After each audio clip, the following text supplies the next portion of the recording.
तेपय आदित्या किलान वेदज्ञ शास्त्राणि विविधानि च नयवसन पांडवास तत्र पूजित अकुतोभयाः। ఈ శ్లోకం మహాభారతంలోని ఆది పర్వంలో ఉంది. ఇది గురు ద్రోణాచార్యుడు తన శిష్యులకు విద్యాభ్యాసం పూర్తయిన తర్వాత చెప్పిన మాట. పాండవులు మరియు ఇతర శిష్యులు అన్ని వేదాలను, వివిధ శాస్త్రాలను పూర్తిగా అభ్యసించారు. వారు ద్రోణాచార్యుని దగ్గర తాము నేర్చుకోవాల్సినదంతా నేర్చుకొని అక్కడ పూజించబడుతూ ఎటువంటి భయం లేని స్థితిలో ఉండిపోయారు అని ఈ శ్లోకం యొక్క భావం.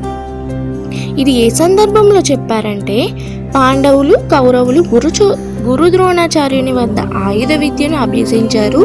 వారు అన్ని శాస్త్రాలు, వేదాలు, యుద్ధ కళలు నేర్చుకుని నిపుణులయ్యారు. ఈ శ్లోకంలో గురు ద్రోణాచార్యుడు